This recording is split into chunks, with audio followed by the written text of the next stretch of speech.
Hey everybody, and welcome to the UFC 236 Holloway versus Poirier 2 dissection. And big fight coming up this weekend for the interim lightweight title.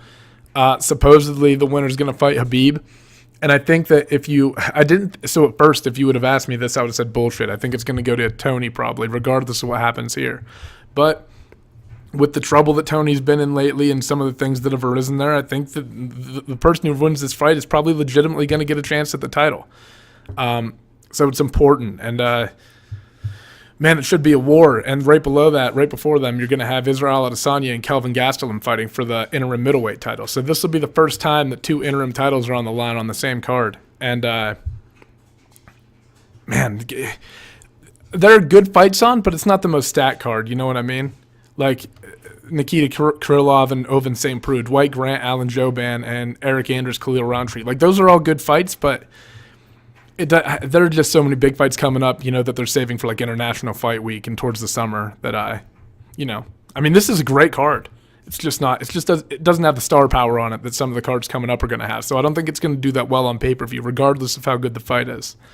But before we get into that, let's talk about Ross Pearson retiring, and probably a good move at this point in his career. He's one of those guys who bounce back and forth between wins, has some highlight reel moments, has big wins over guys like Paul Felder, Dennis Seaver, Gray Maynard, and but some big losses too. But split decision loss to Edson Barboza. A lot of decision losses to some good guys, and he's been in there with the best of them, man. He's had a long career, given the sport a lot, given fans a lot. Always has enjoyable fights put on, and wish him nothing but the best in retirement. Like I said, he's a guy who religiously put his body on the line every single fight and gave it all he had, and one of the meanest left hooks and probably one of the most recognizable fighters in European history.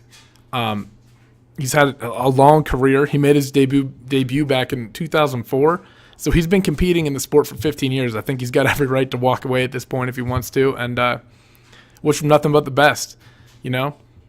He's a guy who I think he went on a skid like fighters do towards the end of his career, and then he picked up a win. I forget who he won over, but then he, I think that he maybe felt like that was going to rejuvenate him, and then these last few losses that he's had against some of these younger guys has probably made him realize, like, okay, it's time. So, wish him nothing but the best. On congratulations on, like I said, a storied and amazing career. Another interesting piece of news, Ben Askren and Jordan Burroughs are going to have a wrestling match in May at MSG, and this is a big deal because these are two of the best wrestlers of all time. I mean, Ben Askren, Missouri, two-time national champion there. Jordan Burroughs, Nebraska, I believe, two-time national champion there, and then won the gold medal in freestyle wrestling. Won all kinds of world championships in it, and and obviously the success that Ben Askren has had in MMA is unparalleled by, a lot of big-time grapplers. Like, I would say that him, Khabib, and DC are probably the three most successful grapplers in the history, and the way that they're able to implement it and actually use it in the octagon in the history of fighting. And DC is probably, I would say that if I had to rank him, it would probably be Khabib, just because he dominates people from start to finish and they can't stop it, right? Like the whole time he leans on his grappling, and his entries into everything are so clean. Like, he gets hit a couple times, but you've never really been in a situation where you felt like Khabib was in danger of losing the fight, really. I think his closest fight was probably against Gleison Tebow, who that is some relation to what we're going to talk about in a second. But anyway, I'm not really like a wrestling guy. Like, I don't take time out of my day to sit down and watch all the matches, which I should because I know how important wrestling is, But I just got completely off fucking topic, right? I'd say number one would be Khabib, just because of what he's achieved at the UFC level, like in his ability to implement his grappling. Two would probably be Askren, just because of how heavily he leans on it. Like, it's completely, he's grappling you or he's not winning the fight. Like, if you look at how Robbie was able to dot him up and his head movement and everything, it's just there's no fluidity to his striking. He's a grappler through and through. Like, that's how he's won every single fight he's ever been in. And DC can box a little more, and he can lean on that pressure boxing more than those two can, I don't think it's that DC's, like, necessarily a worse grappler. He just doesn't have to totally rely on it because his hands are really fucking good. But they're probably the three most, like when they need to implement that, they're three of the best at doing it that have come from a strong wrestling background, probably that we've ever seen. So that, I mean, being an MSG, like, it's going to be a big event, and I think it'll be good for the sport of wrestling. And I think that, you know, the success of guys like Khabib and DC and Ben Askren and, you know, even guys like Tyron Woodley with Oklahoma State, these guys are, when they're having the success in a sport that's now hosted on ESPN, like, that has a ripple effect, you know, like, and you start to see these guys implement all this wrestling. Kamaru Usman, that motherfucker's, he's so impressive. But you look at what these guys are pulling off, and I mean, it's got to bring popularity to the actual sport of wrestling, right? I would think so. I think it's all good for. I think it's all good for each other. Everything influences each other. And then we have to talk about TJ Dillashaw being suspended for 2 years and deciding he's not even contesting it. So, which is basically an admission of guilt, right? And what he got flagged for was EPO, which is I don't know all the technological terms about everything, but it increases your red blood cell count, and I guess it can only be found in your system through means of injection. So it didn't get mixed up in some protein powder through one of his supplement lines that he's sponsored by or something. Like, he had to knowingly take this stuff. And I mean, according to Jeff Nowitzki, it's pretty bad stuff, so he knew it was illegal. And honestly, more than anything, like, I just feel disappointment, because it's disrespectful to the other competitors, and it's disrespectful to everybody around you. It's disrespectful to people you compete against and the people in your inner circle. Like, you got to think about how Cody must feel. And I know that you can say that Cody fought dumb, but like, when you're taking stuff like that, it just increases your confidence and your ability to push through like training camp, and maybe your willingness to commit to certain combinations, because you're pretty goddamn sure that this stuff is going to help you. Red blood cell count is an oxygen deliverer, right? I mean, like, it's going to help your cardio and your endurance, so you can commit to things and throw things harder without the fear of exhaustion. I think it completely changes your game plan in a fight. Like, if you're not taking that, I think you might have completely different results. It's so hard to tell, right? I mean, we can never be sure, but disrespectful to your opponents, disrespectful to the Sam. I'm going to mispronounce. I always get it confused. It's like Calavito or Calavita. Disrespectful to him because you're bragging about all this training and all this science behind all this stuff that this guy's doing for you. And I mean, look how bad this looks on him now. Like, was the things he was doing for you, was it actually working, or was it just a result of you doping? Dwayne Ludwig, who is, you know, constantly, and rightfully so. I mean, I think TJ has flawless technique. Don't get me wrong. I'm like, that motherfucker. When I always say, if you could build a fighter from top to bottom, it would look a lot like TJ. The way that he's able to mix things up, the way that he's, you know, his technique is pretty fucking flawless, and I think a lot of that is owed to Dwayne Ludwig. But look how bad this looks on him now, you know, because it delegitimizes some of your wins over your career, because this is always going to be over your head. And whether he was taking it at the time that he fought Cody, we don't really know. Those are assumptions, right? I'm just pointing out that this is going to be a problem for him. You know, it's going to tarnish his legacy a little bit, and it might have been just a response to the weight cut at 125. Like, he might have felt like, fuck, this weight cut's really going to take a toll on my cardio. I need to gain a competitive advantage here, because Henry's doing this all the fucking time. Like, this is his home. So, disappointing. And I don't really have another word for it. I mean, I'm not necessarily disgusted. I think that he was just trying to gain an edge. Like, is it wrong? Yes, 100%. But just when you look at what TJ's accomplished and how I constantly say, like, this guy, I mean, watch this motherfucker fight. He does everything right, nearly everything. So to find out that he's looking for some illegal way to gain an edge over guys in one of the deepest weight classes in the UFC, you know, it pisses you off a little bit. But all right, let's get into breaking this card down a little bit. First fight is going to be between Nikita Krylov and Ovince St. Preux. And, you know, St. Preux is one of those guys who does well when he's going first, in my opinion. I don't think, because he switches stances and he relies on them for different things. Like, if he stands orthodox, he's going to be a little more defensive. If he's going to southpaw, he's going to be looking to attack with his left hook and his kick. And that's where most of his stuff stemmed from. And if you watch him, when he like, sometimes he'll lose rounds and then he'll come out and he'll rebound because he starts pushing the pace because he feels a sense of urgency, and he'll get these knockout wins like the one over Corey Anderson. That's a good example. Probably losing the first 2 rounds of the fight just due to the grappling of Corey. I mean, I know he hurt Corey, but really cemented the win when he came out and started putting the pressure on him, and getting offensive. But the problem is that when he switches to that offensive stance, he's really susceptible to the right hand. And I think Krylov is really accurate. He's precise. And I think that could be a problem. I think that St. Prue's one of those guys who I think could really benefit from switching things up, like searching for a coach who can work on the fluidity between his stance switches and making them happen more naturally.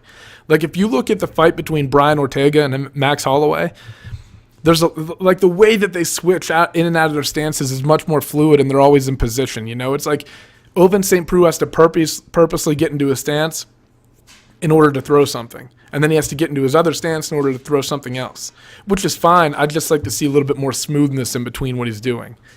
Krylov is a guy who, his top game is very impressive. But if you look at what happened when he got on top of a guy like Jan Blachowicz, he was able to get butterfly guard, sweep him back to his feet, and Jan dominated him on the ground when he was on top. And I think he's got 5 wins or 5 of his losses have come by way of submission. But he has 10 submission wins. So it tells you that he's got a really good grappling, he's got a really good top game. But maybe for whatever reason, I don't know if it's his lack of putting himself in those positions in the gym or he's just never spending time there because he's dominating everybody. But, when he was surprised when Jan was able to sweep him, I think. You get a high-level black belt like that and it kind of throws your game plan off. So, a guy who's very offensive with the submissions but is also susceptible to them. And he actually lost to Ovince St. Preux earlier in his career by Von Fluchoke.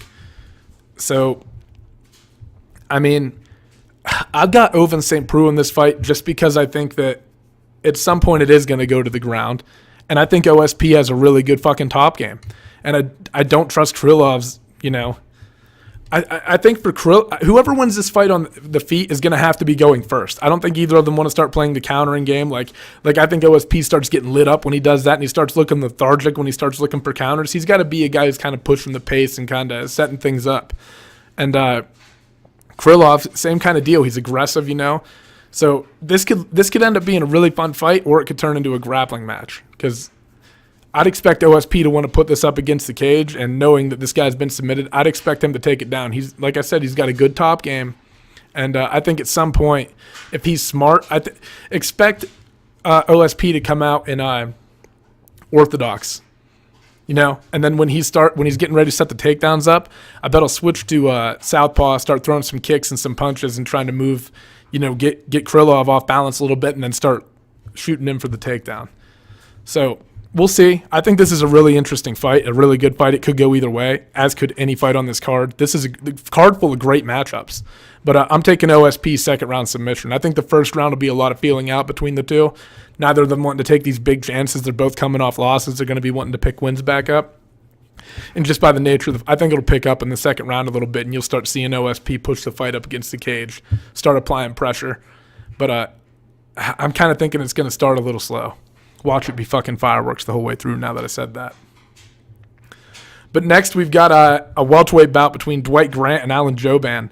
And, when you listen to guys like DC's a fan of being first because that's his fucking style. He's a pressure boxer. He likes to push the pace. He likes to be in your face, and he likes to be throwing a lot of volume.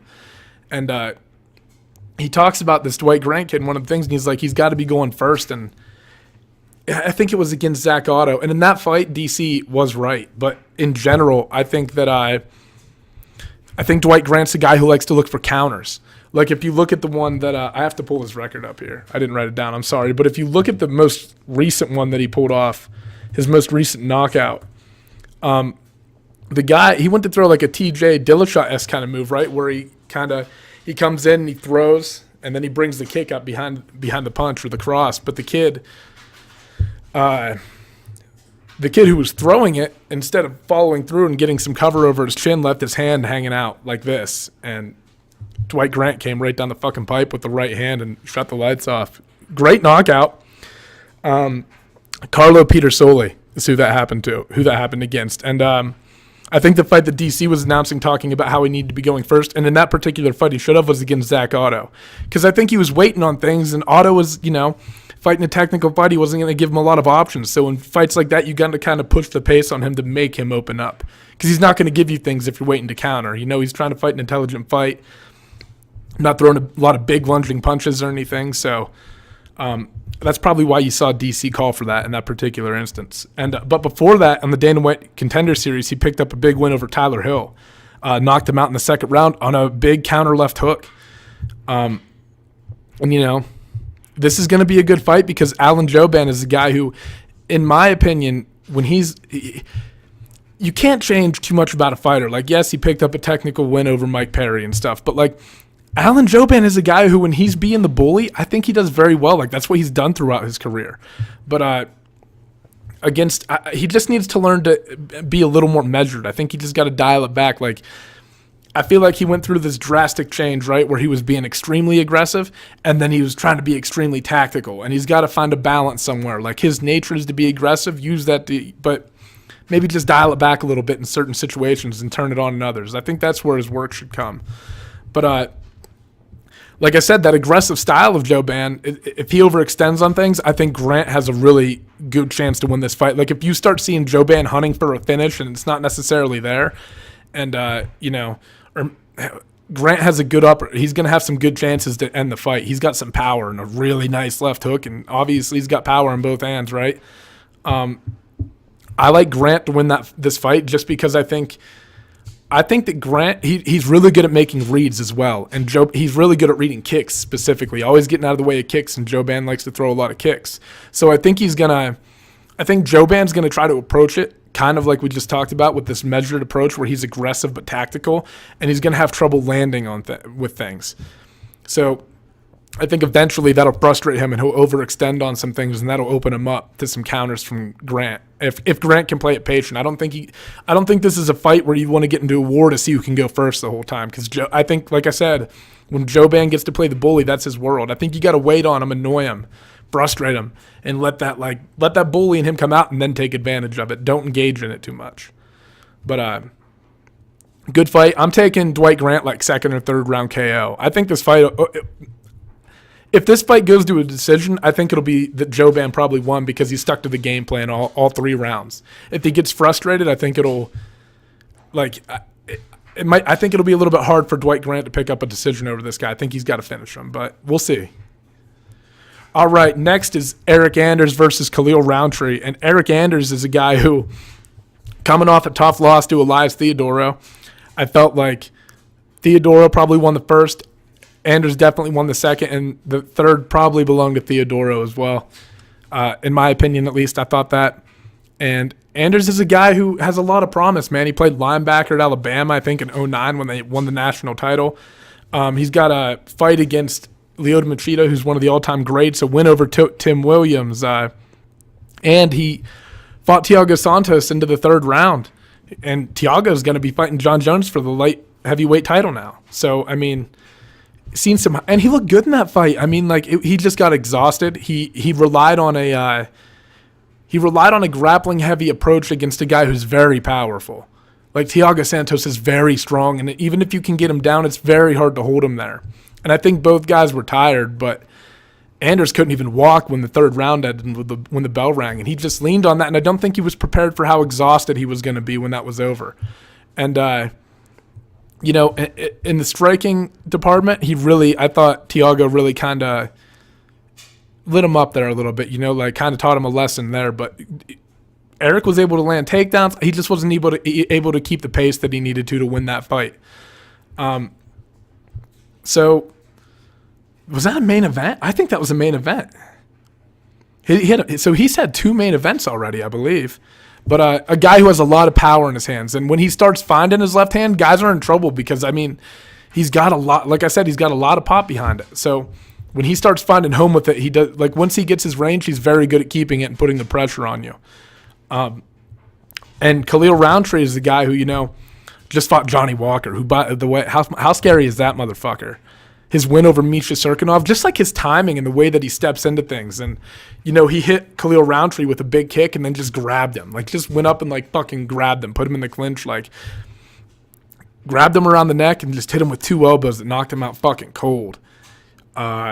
He's scary. That kid's a fucking problem. He's one of the more promising. I think he's the most promising 205-pounder that we've seen since John, and more explosive. Scarier power, for sure. That motherfucker. Just watch. He's gonna be hard to deal with. Anyway, so he suffered a loss against him. And before that, picked up a win over Gokhan Saki, who came in with this big kickboxing background and stuff, and then gets, knocked out by a guy in Khalil Roundtree, who doesn't have all the experience in that, but he knows how to fight. And striking in MMA is a little bit different, It's a little bit different than kickboxing and Muay Thai. Like, it's not, there's a lot more head movement involved. Your hands have to be located a little bit differently. The gloves aren't there's a lot of differences. Don't get me wrong, a lot of it translates. I understand that, but you definitely have to make an adjustment when you come over here. And Khalil Roundtree showed that when he knocked him out. And then before that, had a loss that was overturned to a no contest. I don't know what it was that Michael Olichaychuk, I hope that's how you pronounce it, tested positive for. But he originally lost the fight against Olichaychuk in 2017. And it was overturned because, like I said, I don't know. But it was a pretty dominant win. And Khalil Roundtree was able to land some stuff, but I don't know. I like Anders in this fight, personally. I just think that Anders is going to be able to impose his will on him a little more. I thought Anders looked big and powerful at 205. So if he can get his cardio under, and this is only a 3-round fight, and you saw him do it against Santos, who I think is more of a problem than Roundtree. I think that Anders has a lot of promise, and I think you see a lot, regardless of the fact that, like, what his record might say, like, he has a few losses in a row. I think Anders shows steady improvement every fight. Like, I really liked his entries on some of the shots that he, especially against the cage, the timing on them that he had against Thiago. I think a few little things here and there make a guy as athletic as that, like, it can make massive leaps and bounds in his game. And I like him in this fight. I think he's going to march him down, be aggressive, impose his will, and I don't see this fight going the distance. I think this is going to be like a first, second round knockout type of fight. All right, next is the interim middleweight title between Israel Adesanya and Kelvin Gastelum. And this is a great fucking fight between a guy in Adesanya who's undefeated, never lost, just beat Anderson Silva via unanimous decision. Before that, knocked out Derek Brunson in the first round. And then before that, picked up a unanimous decision win over Brad Tavares. And he's looked phenomenal. I mean, he's been caught with some things. Like, who was that Italian that he fought? I can't remember his name, but he fought this Italian dude. And he got hit a couple times, and I think that kind of what we were talking about before with Gokhan Saki, you can expose some problems with that style a little bit. And I'm sure Israel is aware of that, and he's always working on it, right? But my point is that Adesanya's going to be fighting a guy in Kelvin Gastelum who can fucking box. Gastelum's one of the best boxers in the world. I've been saying for the longest fucking time, if Gastelum had his weight under control, he's a world champion at 170. He is a fucking menace. I mean, he's really fucking good, and he's always in position. His footwork is phenomenal. He's got good kicks and good wrestling. And I think you're going to hear a lot of people talk about this fight like like Kelvin Gastelum's path to victory is going to have to be through his wrestling. And I don't fucking think so. I think that that'll definitely be a part of the toolbox that Calvin can reach into and grab something if he needs to. But I don't think he necessarily needs to completely rely on it. I'm telling you, there are going to be Gastelum's been doing this a long time. And he's fought it. Remember when he knocked out Uriah Hall, an explosive striker? I'm aware that Hall and Adesanya aren't the same thing, right? Like, they're different animals. But I just think that this fight is I think it's going to primarily take place on the feet. I don't think you're going to see Calvin afraid to stand with him. I think that his footwork and his ability to cut angles, if a guy like that Italian guy, I can't remember his fucking name, if he can land some shots on Adesanya, I've got confidence in Gastelum's footwork to be able to close the distance, cut the angles, and land stuff. Don't be surprised if he starts boxing Adesanya up. Don't sleep on Kelvin Gastelum. That motherfucker can throw his hands around. That being said, the key for Adesanya to winning this fight is to utilize a lot of kicks.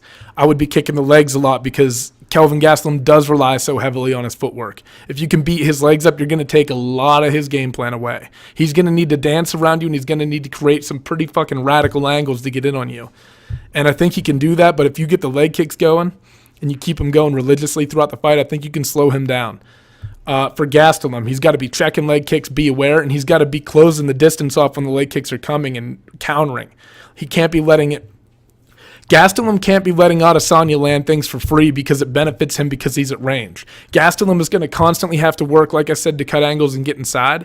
And if he's not doing that and he's not countering to whatever Israel is landing, he's going to start losing the fight and he's going to get beat up. And that's when he starts falling into this trap where his entries weren't working early. And if he doesn't commit to them and keep trying to get in, and fire back when Adesanya's landing, he's going to get stuck out there in this place where he won't know what to do, right? Like he's not sure of himself, and that's where you start getting dotted up. So, fuck, man, I've been going back and forth on this fight. I think this is a great fight, and I think I like Kelvin Gastelum. Honestly, I like him by knockout. I think this is a great fucking fight, and I think that Adesanya is absolute. This fight could go either way. This isn't like a doubting Adesanya thing or his greatness, because I think he's phenomenal and his understanding of distance and positioning are pretty great. But I think Gastelum's tight, compact boxing, I think he can get inside on some of those, some of those traditional combos that you're going to see Adesanya throw. So I don't know. This is a great fucking fight. I could see it going either way. Just gut feeling, I'm going with Gastelum. And I think, this is another one where I think if it goes to a decision, you'll probably see Adesanya won. Just because he was able to control the range and keep Gastelum at bay and not let him in on anything. And Gastelum can lean on the wrestling a little bit. I'm just saying I don't think it's the only thing that he needs to beat Adesanya. I think really good footwork and really good boxing can do a lot to, and especially if you start pushing Adesanya up against the cage and he's not able to cut every angle that he wants to, the way that he wants to, you limit the way that he can move. If he can only take steps backwards to the side, directly back, or to the other side, you can cut him off. And you'll notice, too, that Gastelum doesn't chase people. He cuts them off. Like a lot of guys will move too laterally, too horizontally when they're chasing guys around the cage. Gastelum's going to cut hard angles on Adesanya, and he's going to push him, and he's going to pressure him, you know what I mean? He's just got to be calculated about it so he doesn't get dotted up on the way in. But this is an interesting fight, and maybe so was the next one, though. Dustin Poirier and Max Holloway. This is a rematch, but these guys are two completely different fighters. I guess it's on paper that Poirier has the win over Holloway, but I don't think it's this, grudge match or anything. It was so early in their careers, but sure, it's one that Max does want to get back. And, these are two guys who, they're volume guys. I think this is going to be your fight of the night. I was going to save the prediction for later, but I don't think there's any reason to deny that this has potential to be the most exciting fight on the card just by the nature of these two styles. They throw their hands a lot. They utilize some kicks, but they don't rely on them completely. They're both talented on the ground if it goes there. But I think you're going to see a stand-up war for as long as it takes for somebody to go out or until the fight's over.